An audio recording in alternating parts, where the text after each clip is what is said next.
Entonces, el ejemplo en R.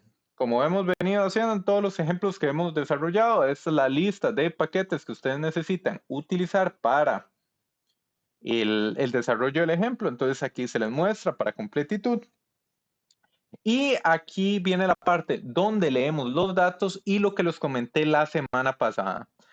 Hay que definir los factores como factores porque si ustedes ven nuestra tablita, tenemos factores que son números y R va a tender a identificar esto como valores nominales y no, tiene que ser identificado como niveles de factores. ¿Cómo se hace eso? Con la función asFactor, tal como se muestra acá. Esto, te los digo, a partir de hoy se convierte en una nueva práctica y en el examen tienen que hacerlo de esta manera. Definir el factor como asFactor para que R se los interprete de manera correcta. Entonces vamos a continuar trabajando de esa manera. Entonces, como hemos hecho en la teoría, verificamos que todo está bien y liberamos la tabla. Tenemos lo esperable. Esto es algo que ya hemos visto en otras ocasiones. Sin embargo, un síntoma de que ustedes no ingresaron los factores de manera correcta es que aquí les salga algo como NA. Si ustedes la tabla resumen les muestra algunos de los factores o niveles de los factores con valores NA, es que R no los está interpretando correctamente. Entonces tienen que venir y poner estos comanditos para que los interprete de manera correcta. Pues aquí tenemos todo pinta bien. Identifica que, por ejemplo, por objetos tenemos 360 datos por objeto. Por arquitectura tenemos 600 datos por arquitectura, que en el total es 1800 por efectos, la cantidad de datos por efectos, y así consecutivamente. Ya eso ya hemos visto cómo se trabaja. Entonces, si obtenemos NA en uno de los factores, es que estamos tratando como factor algo que no fue definido como tal. Entonces, eso se corrige con el asFactor que les acabo de mostrar. Entonces, se hace de esta manera. Entonces, hacemos los gráficos de simples de interacción. Eso es con lo que vamos a continuar, con los grafiquitos simples de interacción. Esto también ya los habíamos visto en sesiones anteriores. En este caso vamos a hacer objetos con respecto a arquitectura. Y le pregunto a Brian Morera. Brian, ¿qué comportamiento tiene esa curva que vemos ahí?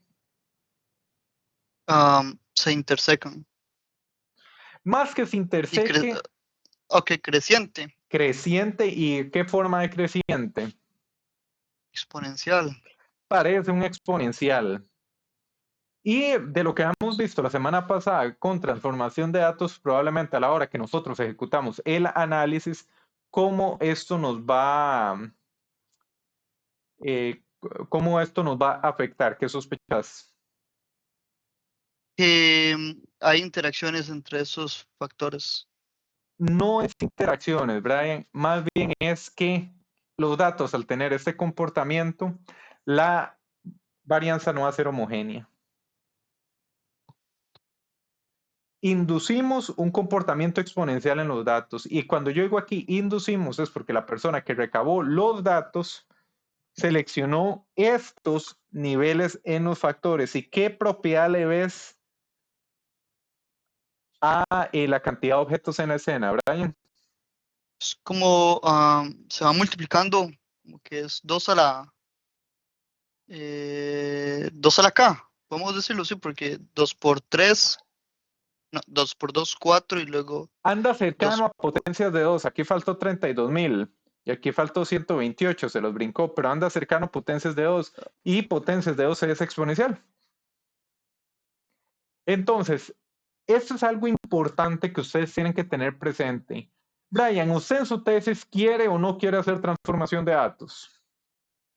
Ya, eso depende de los datos mismos, ¿no? Idealmente debería No depender de... quisiera, vamos Ok, a ver, ok, o ok, sea, ok. por mí no quisiera. Ajá, muy bien, pero resulta que por la naturaleza de tu experimento tiene este comportamiento y pum, hay que hacerlo, no queda de otra. Ya sabemos hacerlo y no es gran complicado. Ahora voy a replantear la pregunta, Brian. ¿Usted quiere al propio tener que aplicar transformación de datos? No. No. Y usted puede generar eso seleccionando inconvenientemente los factores. En este caso, te digo, el tiempo de sintetizado crece linealmente con respecto a la cantidad de objetos, pero se seleccionaron cantidad de objetos exponenciales, ¡pum!, se muestra así. ¿Me explico? Sí. Pues entonces, esto es una consideración práctica que ustedes tienen que tener presente a la hora que desarrollan su experimento, su tesis, porque una mala selección de factores nos puede llegar a dar a algo de esta manera. Entonces es importante que lo tengan presente.